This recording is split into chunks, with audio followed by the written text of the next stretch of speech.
and today is, what is today? 21st. January 21st, 2024. And we started this in December of last year. And we just, circumstances stopped us from being able to, do the class. And so we're finishing up the class, Ask Your Guides, and it is based on the book by Sonia Choquette of the same title. And Jen is going to start us out. Are you starting us out? Yes. Jen is going to start us out in the centering practice. If everybody would close your eyes or not, whatever you feel like you need to do to get centered. You can sit on the ground, you can sit in the chair, you can lay down, whatever you want to do. And let's take some deep breaths together. Breathe in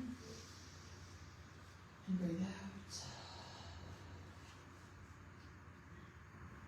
Breathe in.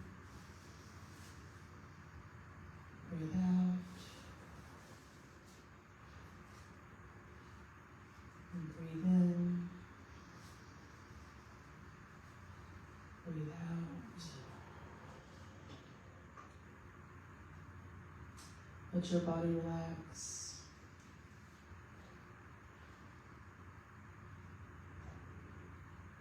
Listen to your breaths.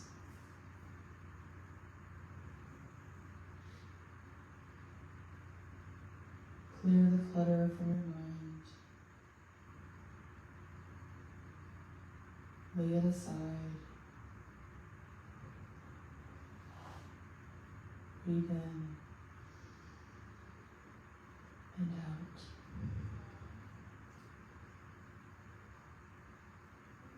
Open your heart space. Open it to receive.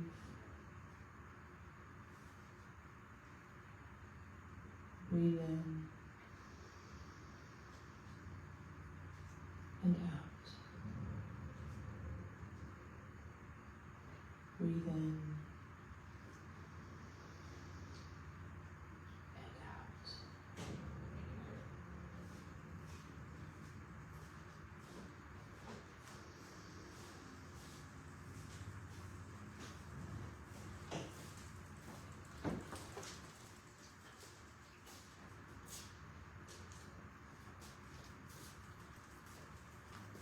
And open your eyes. Let's begin. All right. So, last time we finished with angels, which according to the book is normally the first guides that people interact with when they start engaging with their spirit guides. And so we're on the topic of guides. Who are they and where are they from? Do you have an answer? Well, according to what James wrote here, they are spirit, and the idea behind connecting with guides is connected to the idea that the spirit or spiritual realm is diverse. So they can come from all different kinds of places. And Sonia Choquette says that life is not a solo journey. Right. And she does a lot, she's written a lot of books, but it is mostly about accessing spiritual guidance through various different types of guides. So, Yes. All right. And so we'll start getting ready to meet your spirit guides. So one of the things we actually talked about last month, and we'll continue into this as like centering practices. So like we talked about last time, it can be meditation. If meditation isn't your bag, it can be gardening. It can be, it can be cooking. It can be anything that connects you to the spiritual realm, basically. If that's what, for my husband, it's fishing. Like, that's his thing, fishing for him that's how he gets centered. And then you want to make clear intentions whenever you're doing this, so that the spirit guides, so that you can hear them, I guess. Yeah. Well, in setting a clear intention, I think that, without a clear intention, I think you'll get bombarded with lots of things and not know where to go. For me, having a clear intention about what I'm doing, if I'm doing a centering practice or spiritual practice or connecting with guidance, if I don't necessarily have that clear intention, I'm just going to go everywhere. Whereas if I have a clearer intention, I'm going to go somewhere. So. Right. And making initial contact with your guides. I like that old phone. I know. Actually, I have a note here for the younger crowd. That's what a phone used to look like. I was like, for the younger crowd, that is what a phone used to look like. So. Yeah, my kids probably wouldn't even know what that looked like. for what it was. And I think for me, it reminds me of something that Louise Hay said all the time, where she just started the day with the question, what do I need to know? That's really it when it comes to making contact with your guys. Just setting the intention of what do I need to know today? What will move me forward today? For me, the reason to set a conscious intention, so I think our guides are helping us all the time, but it's like when I have asked for something consciously and it shows up, I go, oh, answer. But the other, it just happens all the time and you don't even know it's happening and you forget it, and that's what most people do. Right. And so that if you want to get a closer connection and feel it, that's why. I think that's exactly why, because like you said, I think we all are aware of something, we just don't know what it is. Yeah. So I feel like when you set that intention, it's like, oh, that's what it is. Yeah, well, and I agree too that we are constantly receiving guidance. Whether we want to say it's spirit guides, whether we want, I just, in my experience, I know for me, long before I read this book, long before I had it in my consciousness about spirit guides, I had spiritual guidance. I sensed it, So I don't necessarily, think that this is the only way to access your spirit guides, but this is, what I like about this particular book, when I encountered this book, was it gave me clarity and a language to use. And I think that to me is the most beneficial part of this book, is it gives me a language to use in my spiritual practice. Yeah. Okay, the next bullet point we have is writing to your guides. This could be like journaling. Every year, for I would say probably the last 10 years, I have written a letter to St. Nicholas every year around Christmas time. Mainly because to me, that is one of my spirit guides, and it is a guide that helps expand my capacity to be generous, to have a generous spirit, to give with joy, that sort of thing. And so it's just a habit of mine. I almost forgot this year. And then we were talking about doing the spirit guide. Yep. Oh, I need to write my letter. To And so I wrote my letter that week. But yeah, and that's just something that I have been in the habit of doing around Christmas time, because lots of people write letters to Santa, and so I started doing it. Actually, I started doing it when I was doing some inner child work, and it just seemed to fit. And then I just continued to do it because I felt that guidance expanding, like I said, compassion for others, generosity, joyfulness in giving. Yeah, and for me, it's journaling, and probably not the way most people think of journaling. And I'm not even sure where I learned this practice. I listen to lots of podcasts, so I might have heard it there, I'm not sure. I might have heard it in a book, I'm not sure. But the way I journal in particular is when I meditate, as soon as I'm done meditating, I immediately just start writing things down. Whether they make sense or not, just whatever pops into my head, basically. I just start writing it down. And then I'll go back, in a day or a week or whatnot, and I'm constantly going back on the days that I wrote things down. Some days there might only be 2 things, some days there might be 20 things.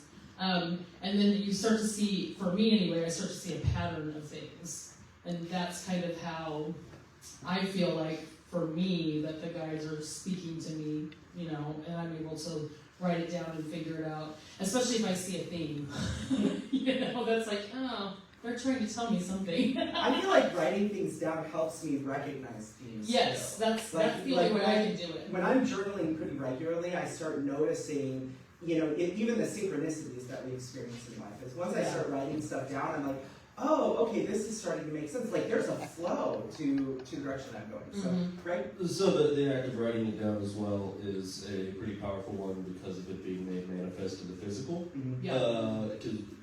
Just the density of the thought form as it comes from like what you're doing in your head down to like speaking it down to writing it down. Exactly. Yeah. Well, I know that with spiritual experiences, it can kind of be like dreams, where if you don't jot something down, they will quickly go away. And not just I say spiritual, but even like that if you're out in nature, you feel that deep sense of connection. That stuff can be. It doesn't always last very long, and I know that for me, writing it down, I can usually access that sensation again at a later time. So. Wendy, who has the mic?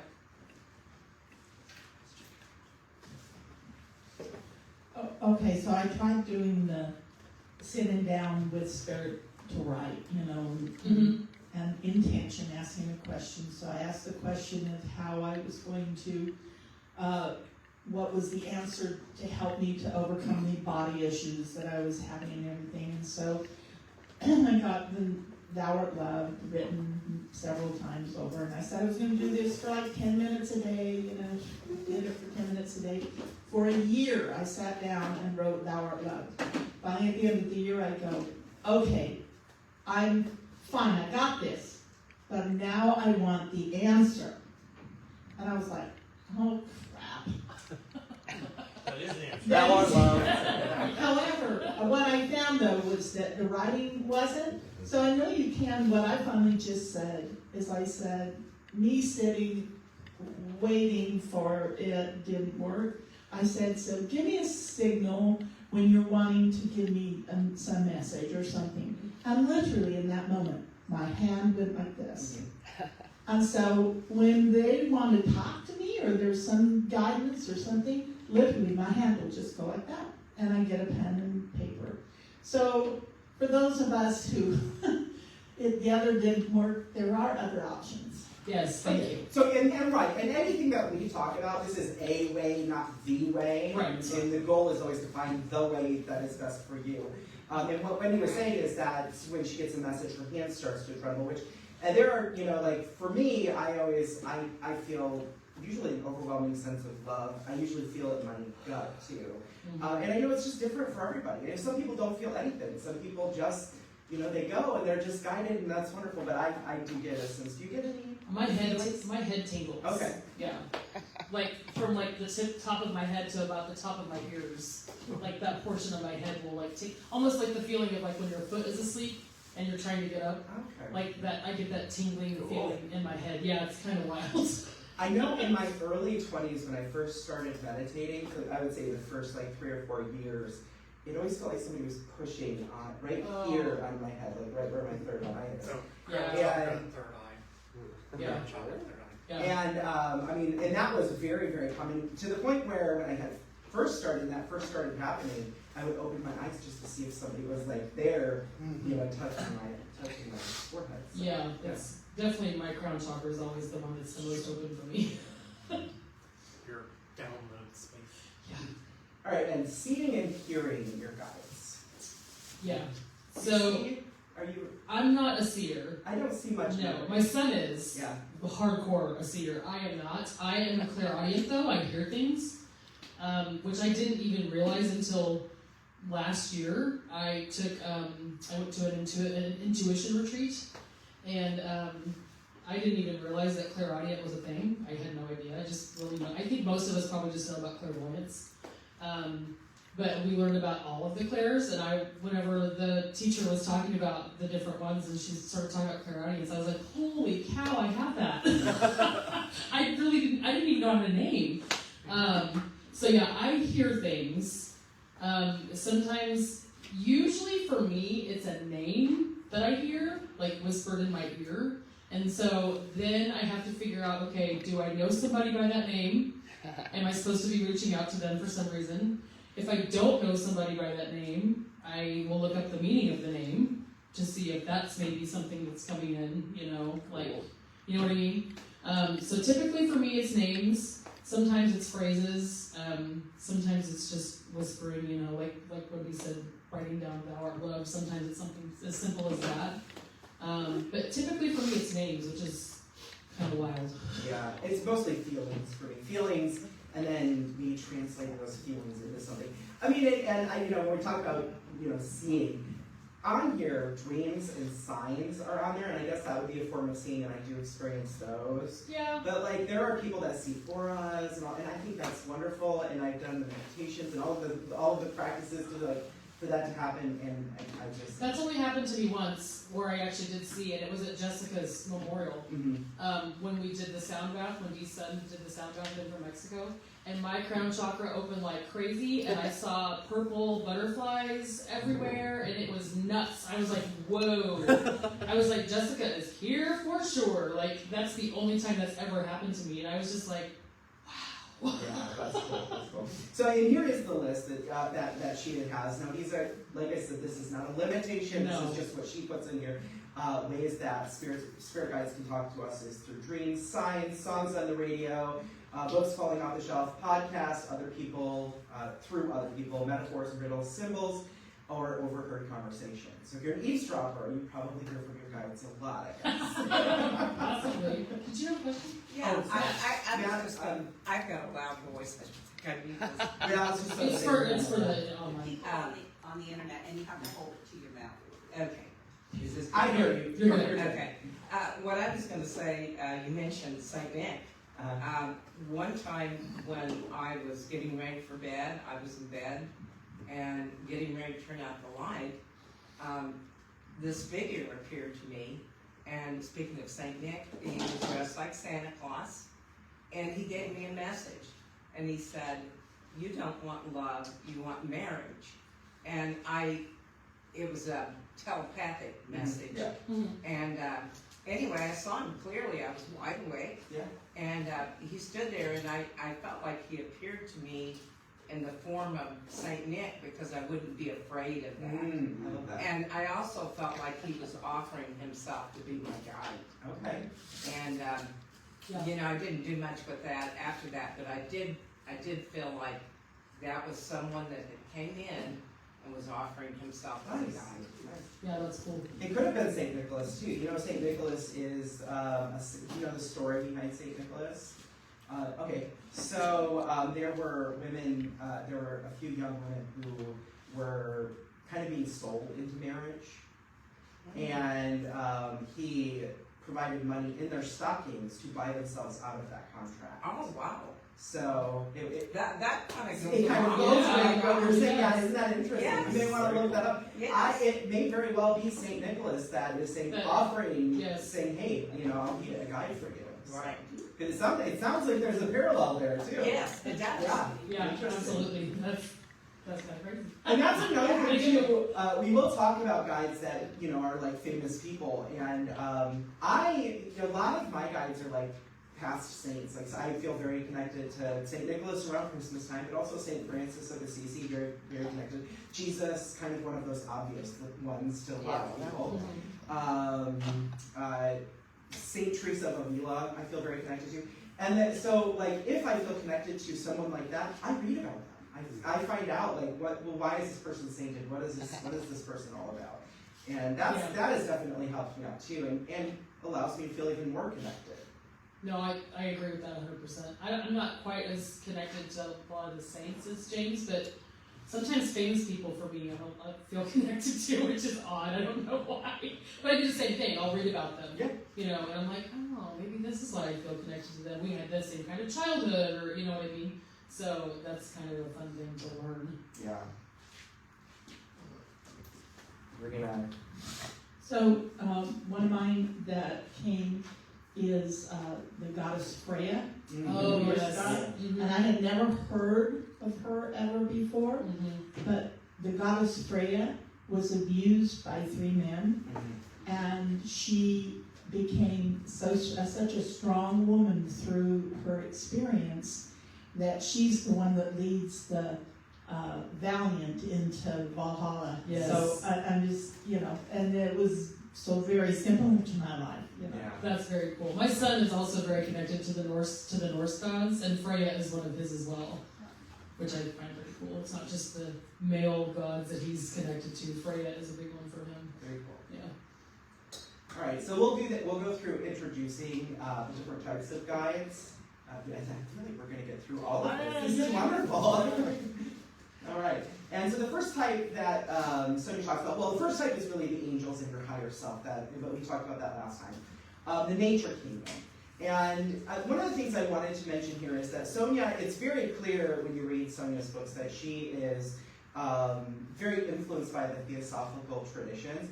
Although this morning I was early this morning, kind of last night, I was like looking through the book again about the nature spirits, and I noticed that she uses the theosophical names for just the fire spirits and the air spirits, but in the book she doesn't do the earth spirits or the water spirits, and I just thought that was very different. But if you're interested, Gaia is like the spirit of Mother Earth. The earth spirits that are oftentimes considered gnomes. Oh, all of these are considered what are they called? Elementals. No, well, elementals, but earth spirits are. Oh, I don't remember.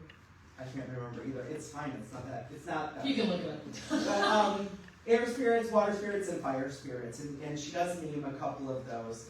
And earth spirits are really good to help us get back into our bodies, to just grounded and focused. She also mentions ending a sense of isolation and making us stronger. Yeah, and then the air spirits, they kind of clear your mind and thinking and kind of open that up and everything. They open your mind so that you can adopt new beliefs. I just recently shared something on Facebook about how that Madeline Engel said about never, like, I will never say this is it, this is what I believe. Like, I want to keep expanding my mind and keep learning and, things like that. The air spirits also help release the past. They provide motivation, open-mindedness. They activate creativity, which is kind of cool. I was going to let you finish all the spirits, but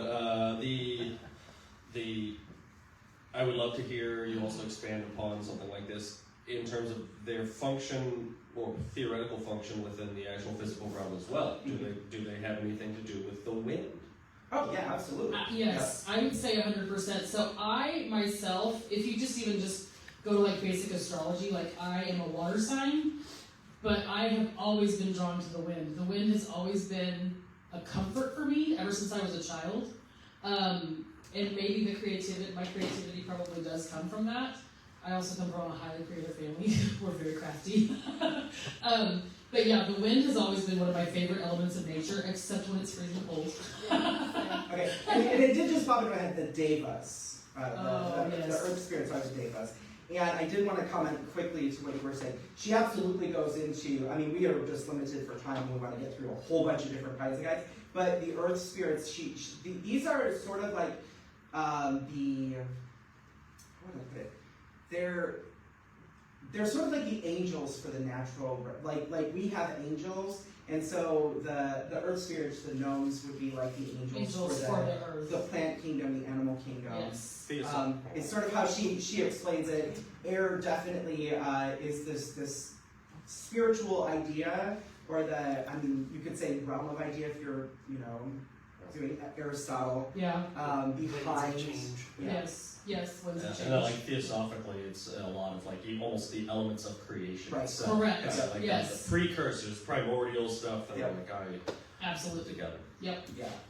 But yeah, devas. And so the devas are gnomes, sylphs, no idea how to pronounce that, salamanders. Undines. Yeah, that sounds good. Yeah, actually, I think that's last night when I was looking, I was like, that's probably how you pronounce it. Okay, so water is governs emotion. It helps us open our heart. It helps us let go. It heals our emotions, receive more love, increase self-love. Yep. Water is my go-to. Like I said, I'm not only my water sign, but man, if I need to, especially for self-love. For self-love, for me, if I'm like just really needing some self-love, even just putting my feet in like a foot bath, I feel like 100% better. Like that's just, for me, that's a great, maybe my cat, I have a cat that's like that too. He's obsessed with water. Maybe that's his thing too. And then fire obviously is rebirth, renewal, transformation. It elevates your energy, initiates new beginnings. You can jumpstart new projects, increase willingness to take risks. I probably need more fire in my life on that. I'm not a risk taker. Yeah. And does anybody connect with the nature kingdom, the gods of the nature kingdom? Yes. Mm-hmm. Yep. Yeah. I do. It's interesting because a lot of these, even though I've read this book years and years ago, I don't connect regularly to all of them, but it seems like they're trends that come and go for me, especially with the nature kingdom. In the nature kingdom, obviously, it seems to come back when I've spent a lot of time outside. Matt? You connect through me. The nature kingdom. Yeah. Yeah. I think I kind of do that too with my husband, because he's definitely connected that way. Oh, this is all James, guys. Yeah. I connect to the runners at least once a week. Did you have a comment? No. Oh, okay. So the runners just help me find things. They're so much fun.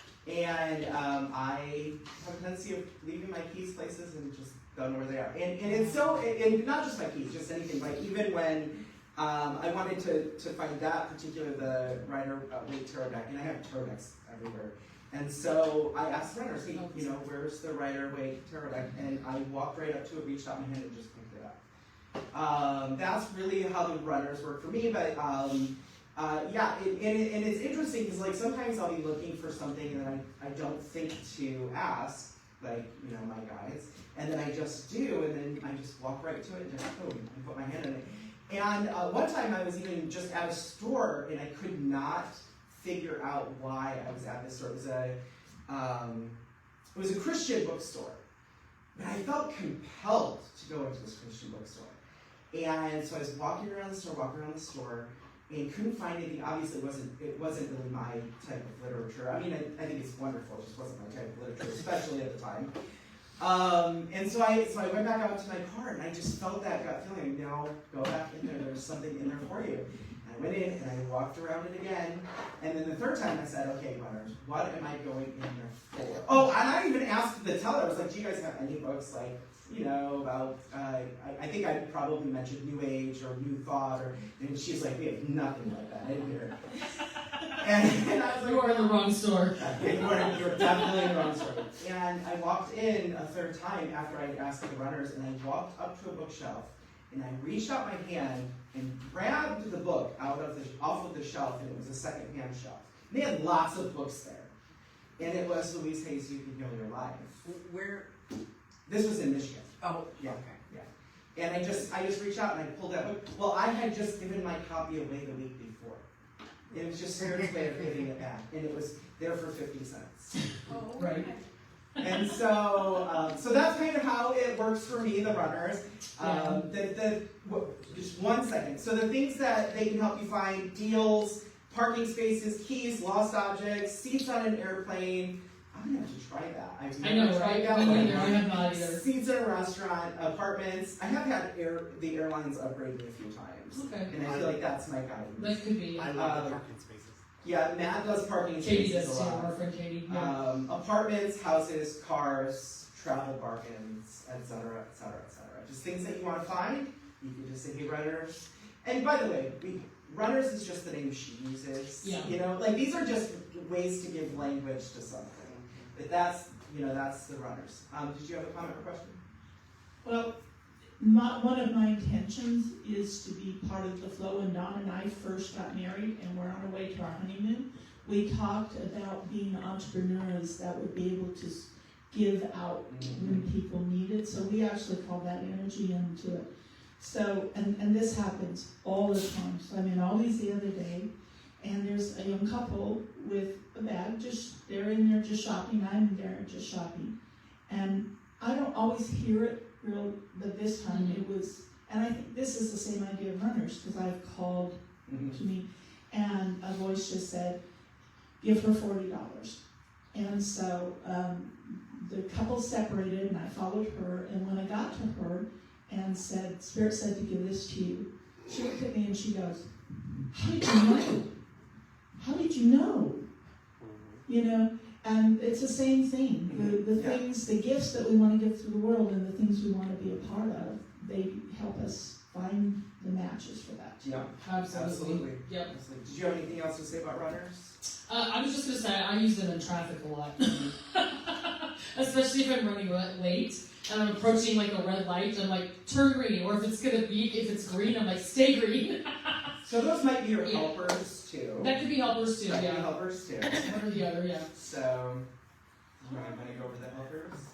Yeah, so helpers can help us do numerous things, obviously. They can help you finish a task. They can help you choose an outfit. So important. Totally important. I did not ask this morning. I didn't have to ask. The Chiefs are playing, so I obviously was wearing a Chiefs shirt today. They find information to complete a project. So maybe you're stuck on a project and you're like, you need that one last piece of information or something. Your helpers can help you find that. Pick the best person for a job. Bring your attention to information that you might need. They offer solutions to problems, navigate while driving, and fixing things, which could be all kinds of things.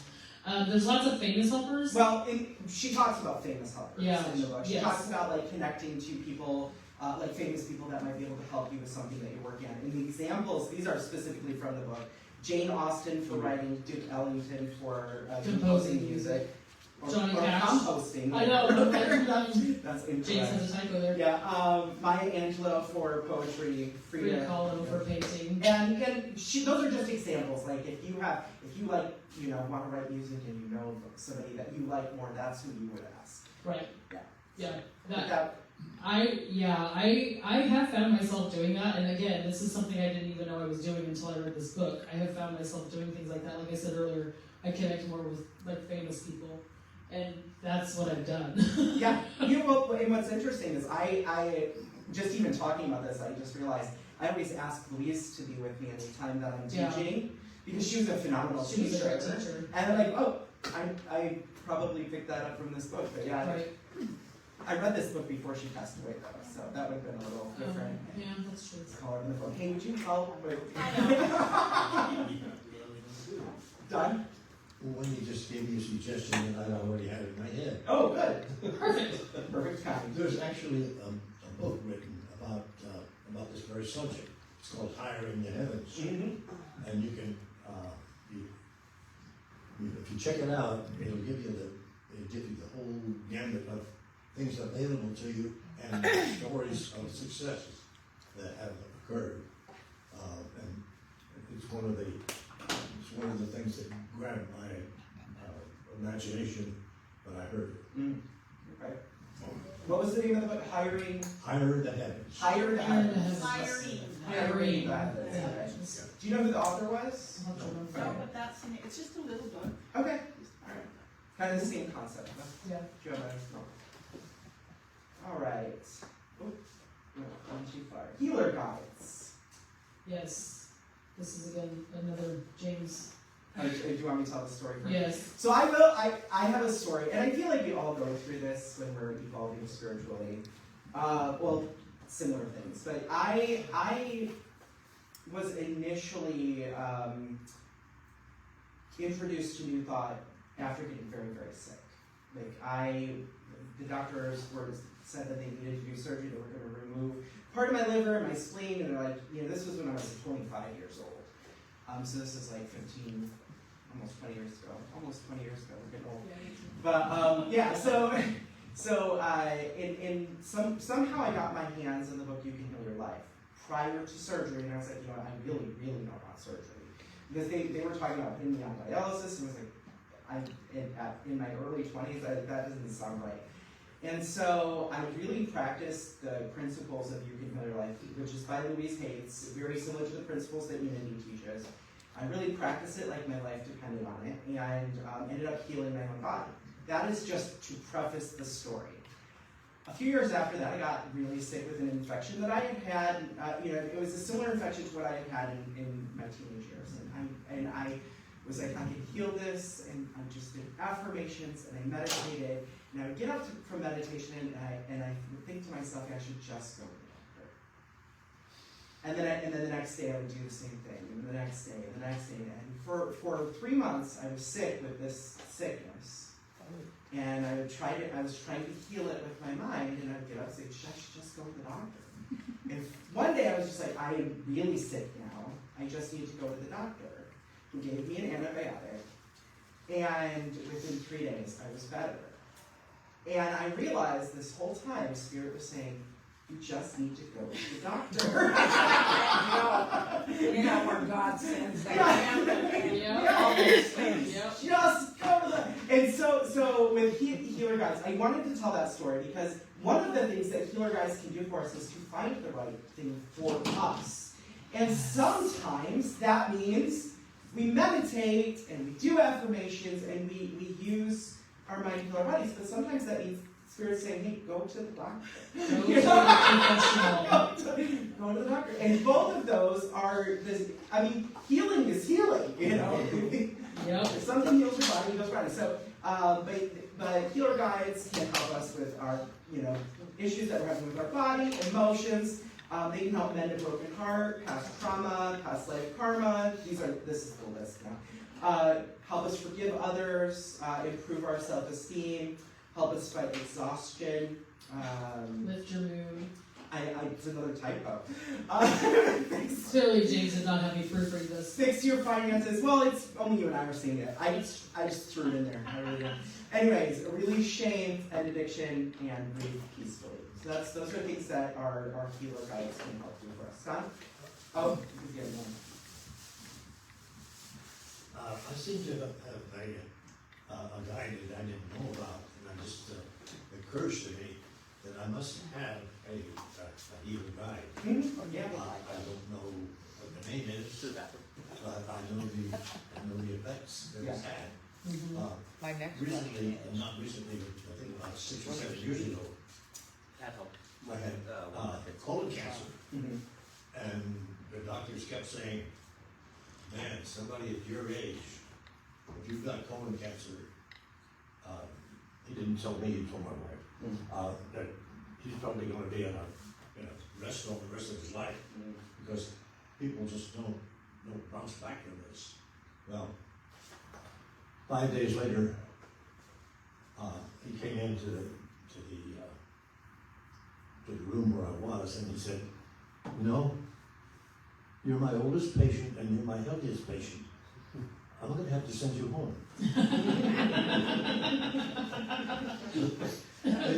It was something that was totally unexpected, but from that time on, I expect it. Yeah. Yeah. And it's happening again now, and I have a problem in my leg and back, and it's several times faster in my recovery than the people who are treating me expected.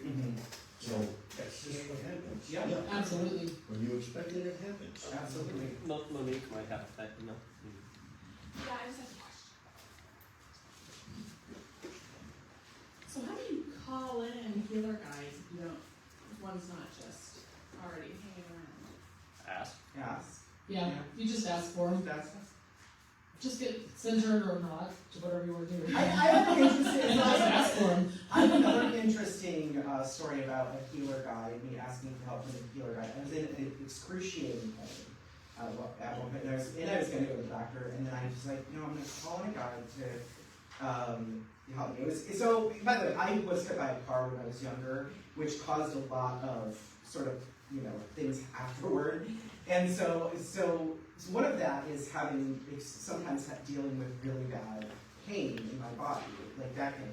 Well, anyway, I called out a healer guide, and I could see the shape of the pain, and I watched as the guide took my hand and wiped away the shape of the pain, and the pain just went away. So, but you have to ask. I mean, you don't have to ask, I guess. Guides, most of us have already asked, and it's just opening ourselves up to something that's already always available to us. Yeah, to hold it. I would share a personal anecdote of my own healing. Playing volleyball, it's not within the context of a guide, because I didn't reach outside of myself. Oh, great, anything, please. Right.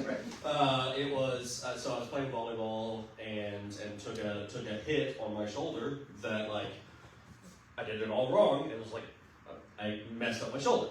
Where you're just oh my gosh, this is I'm going to feel this for days, because I know what injuries feel like, especially playing stuff like that. And instead of holding that, it was no, everything is going to be fine, and I held held that image and shoulder got really, really hot for a while, and that I am fine and I am healthy, and like I'm gonna keep going, because I can see the two options there where you walk away and you go, oh guys, I'm out, like I can't, and then you're just like, oh, I'm hurt all day, and then I'm hurt for the next days.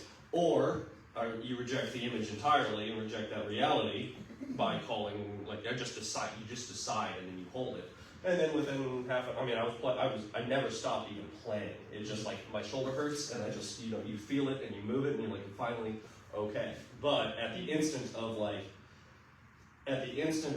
pain, at the instant of like the decision was where like, you have the option. If you can see that you have the option of like, I am now out, down for the count, or I am not. Mm-hmm. And then the next type of guides, teacher guides.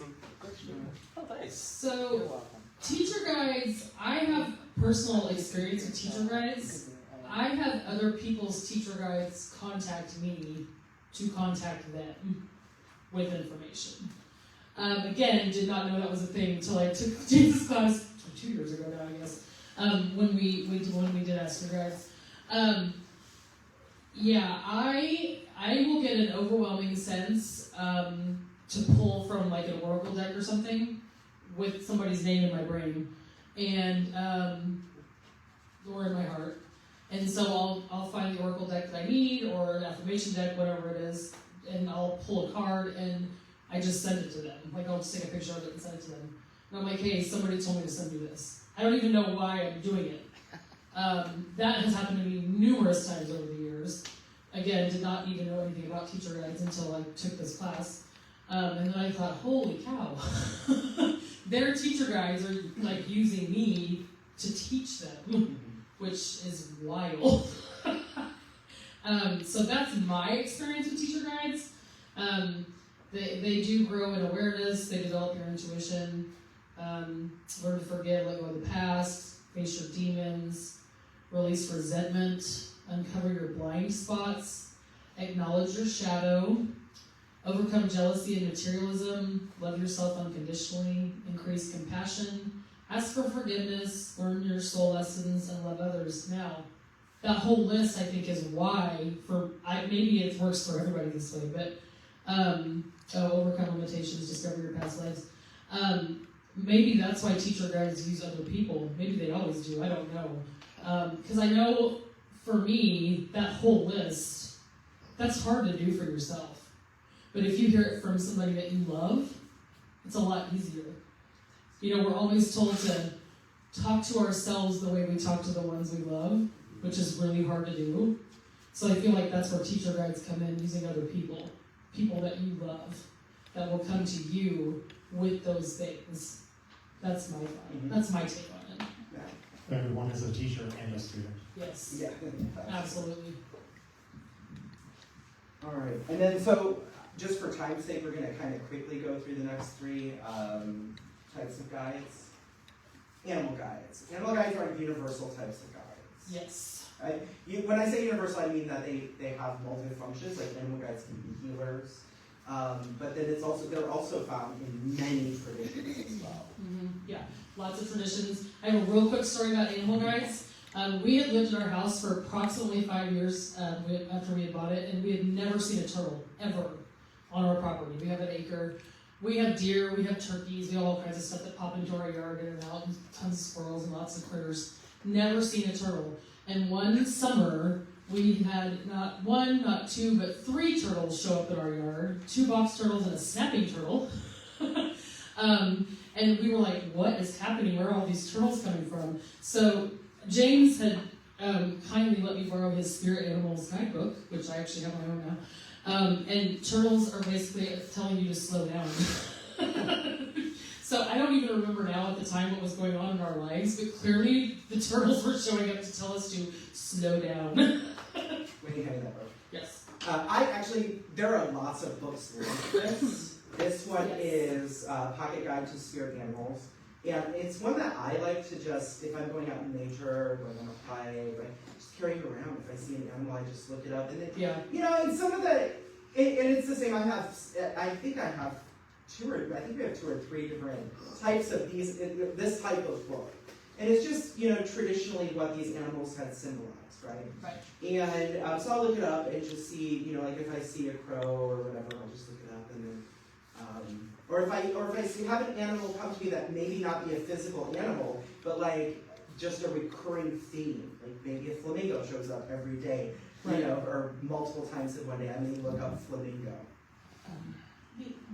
The other way is if you have one and it acts really peculiar.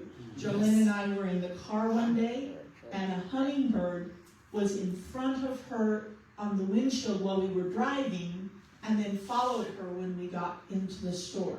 Yeah. That is definitely Yeah. a spirit. For sure. Absolutely it is. So the list for spirit guides can teach you their wisdom, wake you up to blind spots, help you move ahead in life, heal your soul wounds and help you move on, offer insights in your relationships, help you recover from loss, retrieve pieces of your soul due to trauma, show you the way forward, act as trackers, and lead you to openings and out of danger. So that's just the list that she provides. But like I said, these are universal guides. They're found in a lot of traditions, and Yes. it also, I would say animal guides are probably one of the most universal. yeah, I would say so. Yeah. I would say so. Too. Well, I mean, Yeah. it's nature. Yeah. Okay, so the next one, joy guides. Joy guides, obviously, they lead you to joy. Yeah, so they can help you do numerous things, obviously. Regain your sense of humor, get you through painful passages, gain a new perspective, laugh at yourself, which I am fantastic at doing. Ease up and go with the flow. Take it easier, give up control, get over things that drive you crazy, appreciate human flaws, enjoy life more. The joy guides is something that I was particularly drawn to whenever I took this class, because a lot of this list I used to not be so great at.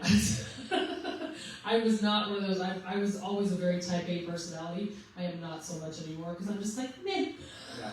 I'm just gonna let go. I'm just gonna go with the flow. I also have learned that from my husband. He very much, that's his personality, and we've been together for 20 years, and I'm like, you know what, he just seems to be much happier sometimes than me. I think it's just because he doesn't, he does do all these things. So yeah, laughing at yourself though I've always done, so. Yeah, I think that kind of covers joy guides. Is they're here to lighten our spirits, and like I said, with all the other guides, Lighten the mood. just ask. Yes, just ask. yeah, absolutely. All right, so the next set of guides, light beings. These are highly advanced masters with planetary or universal missions. You could also say, although I don't know, does she use enlightened masters in the book?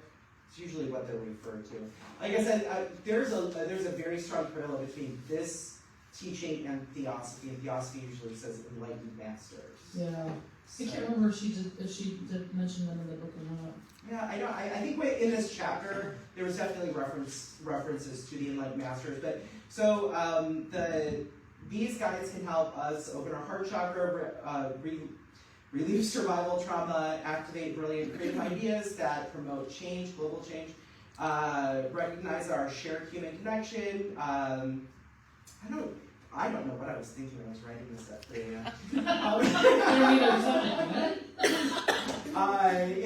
He needs more guidance. Bring about new technologies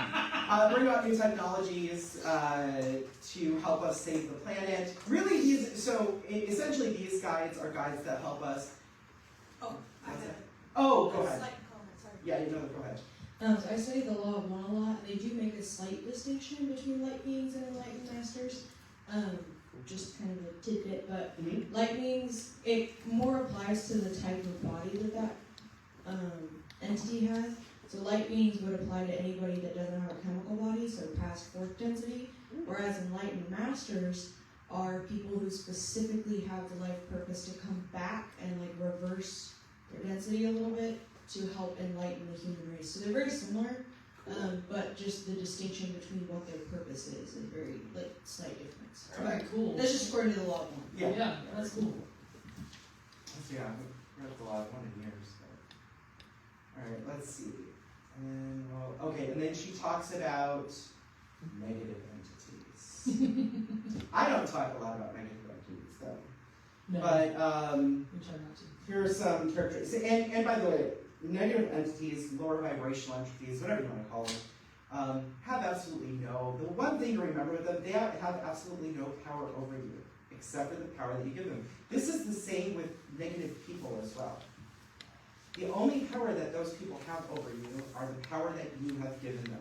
And I will tell just, we are running out of time, but I will tell just a quick story of when I was working one time. I had this woman, she kind of saw me as a witch, even though I wasn't even really into this sort of thing at the time. But she saw me as a witch, and I'm also gay, and she was very evangelical Christian. She really saw me as a threat to her, and we worked in the same department, and she really did not want me working there. And so she made every effort to get me fired. And at the time, I was working with Louise Hay, and Louise was like, just send love. Okay. And then, she would talk to other people about me and say things that just weren't even true. And I just started saying, that's really none of my business. When they would come to me and say, do you know what, Sabrina just said about it? It's none of my business, And I just did that for a period of time, and I knew that everybody at that job loved me, so it wasn't like she was making any kind of inroads into getting me to lose my job, and I just kept sending her love, and kept sending her love. And one day, she just came and sat down at lunchtime at my table. She never apologized, and she just started doing that every day. And then about 4 or 5 months later, I felt like I was done at that job. Like, it was time to quit, time to move on. And I did, and she came up to me, and she cried, and she said, you can't leave. And I was like, well, I feel like it's time to move on. And she's like, she felt such an emotional connection to me, just because all I did was send love, even with her trying to, and the same is true with negative entities. Don't worry too much about them, but these are the characteristics of what she says you may be being influenced by a negative entity. Irritation, agitation, quick and harsh judgments if you're feeling those, thinking terrible things about yourself, feeling hopeless, jealousy or envy, insecurity, being angry or harsh. I said, she doesn't say Schadenfreude in there. I don't remember exactly what she says, but if you find joy in other people's pain, which is what the word Schadenfreude means, yeah. She said that may be a negative entity, and things that you can do to avoid negative entities is pray. She recommends laughing. She recommends 10 appreciative things about yourself. I would say just gratitude itself is just gonna, say them out loud. Yeah, like gratitude, or even writing them down always works. I think that does too, yeah. Something that I do. She also recommends taking an Epsom salt bath and recommitting to your goals. Yep. So, yeah. And then I already said that. So, let's see where we're at. So did you leave? What's that? So did you leave? The job. Did you leave the job? Yeah, well, that was many years ago. Yeah. Well, I meant. Yeah. Well, no. Once I felt like it was time to leave, I left. Okay. Yeah, I got a different job and moved on. I don't know if it's very likely that was the only reason why I was there, was to kind of clear that out. All right, working with guides. Guides. Let's see. Oh, guides help you. They do not work for you.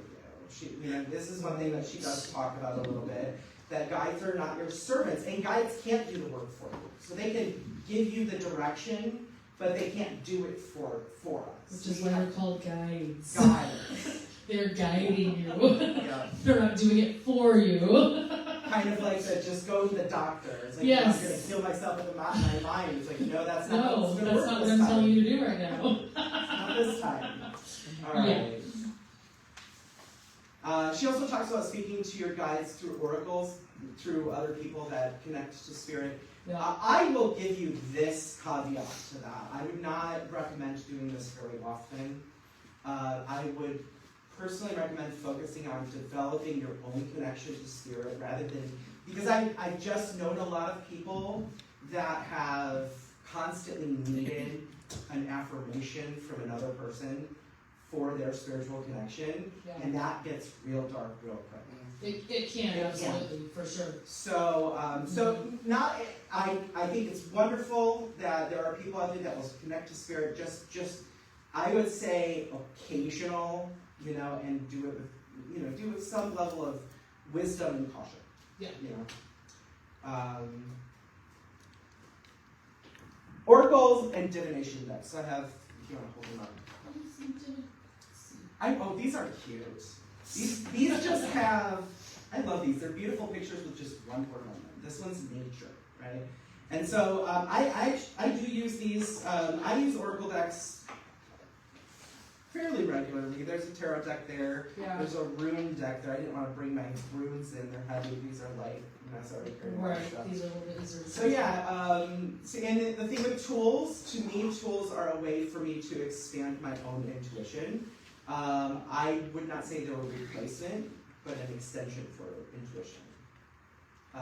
Because I would say similar to speaking to an oracle, having somebody else be sort of like the mediator between you and spirit. Really, the goal is to feel connected to spirit already, not necessarily need to, crutches are bad if your leg is broken, right? Right. I guess is another way of saying it. A crutch can be really good for you if you're in the process, if you need it. But these, I would say, help us enhance our intuition, but they're not a replacement for it. Right. I agree 100%. Okay. Yeah. I don't think you need to use it. I don't use them every day. I don't use them every day. Oh, the other question. I would say I use them every month though. Oh, I do use them Yeah. fairly regularly. I think I always use them on the new moon and the full moon. Yeah. But that's about it. Yeah. And usually just one card. The new word for that would be it's a hack. Yeah. There you go. It's a hack. And so, Yeah. it's a way of getting to where you want to go. Yeah. And I think it's really helpful. I just want to, when talking about that sort of thing, I want to put it out there that it's like, this can be useful, but I have seen people get to the point where they have to constantly... They come to rely on them 100%. Yeah, they can't make a decision without their pendulum. Yes, You can't make a decision without their pendulum. Yes, you can. So, yeah, that's where we're going with that. yeah. I had a young woman come to me. I don't have any idea because I wasn't out doing this anyway professionally. So she came to me and she goes, I think that you could help me. My spiritual guide lady or whatever person is out of town. She says, can I talk to you and will you guide me? Will you help me? And I said, well, honey, the first thing that I need you to know is you have all the power within yourself and you haven't. She goes, then you're no good. I don't want anything from you. But that's what I was supposed to tell you. Sometimes I think people that are constantly seeking outside affirmation for their spiritual development, sometimes they just want somebody to blame if it doesn't go right. I think so too, yeah. And they told me this. Yeah. Okay, and then really quickly, I skipped right over this slide. This slide, Unity has a tarot deck. If you go to unity.org, I really like it. I sort of wish they stuck with the original suits, just because to me it's a little confusing. There's a lot of tarot decks that change the suits, but I do recommend this one. It's called Inner Voice, a tarot deck of affirmations, and this is printed by Unity. So if you're interested if you really love Unity and you're interested in tarot, this is a really great way to learn about the tarot. So I just want to bring Which that up. one did you say you liked the best? No, it's just one. These are cards So for the this one cards deck. on that. Oh, and it's Inner Voice. Yep, it's called Yeah. Inner Voice, a tarot deck of affirmations, and you can either get it if you're in Unity Village, just get a bookstore. If you're not, you go to unity.org and just look up Inner Voice, and the tarot deck will come up. Yeah. And they just printed it a few months ago, so it is new now. It is new. All right. Let's see. We are out of time. I am gonna just finish with, as you're working with spirit guides, just remember you're always guided.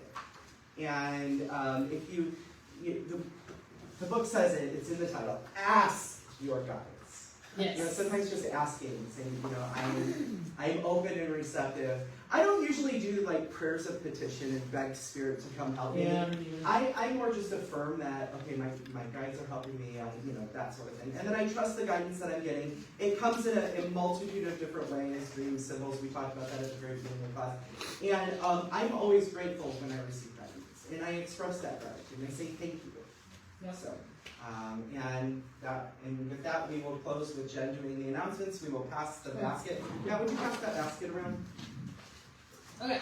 And thank you. Announcements. The second session of the Infinite Possibilities Workshop is this afternoon from 1 to 3 p.m.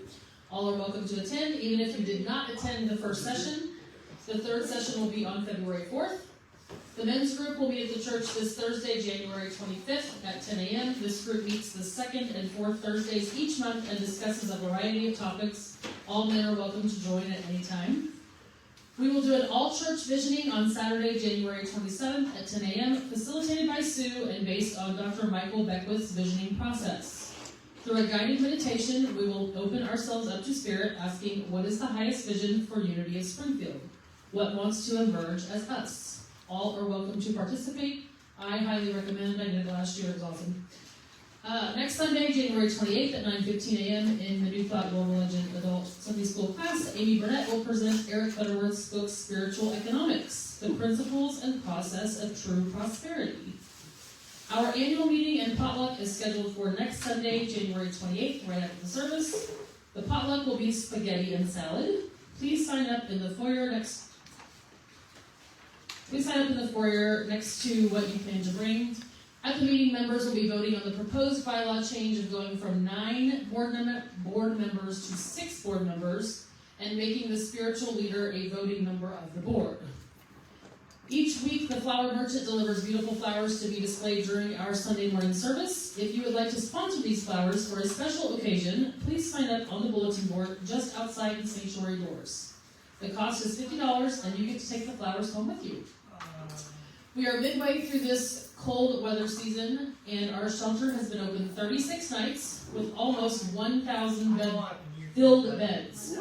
Wow. We started this season with a lot of donations from the 8 items in 8 weeks challenge. We are now midway through the season and are out of several items that we use every time the shelter is open. There is a list of the most needed shelter items on the table in the foyer. Feel free to grab one before you leave today. Every single donation makes a difference. When Springfield Public Schools is closed due to the weather, the church office is also closed. During inclement weather, there are 3 ways you can find out if any church activity or service has been canceled. Check your email. We will send out a group message. Call the church during office hours. If the church is not open, we will update the outgoing message. And check the Unity of Springfield's Facebook page. That's it. That's it. All right. SPS.org. SPS.org for SPS.org for the Springfield schools.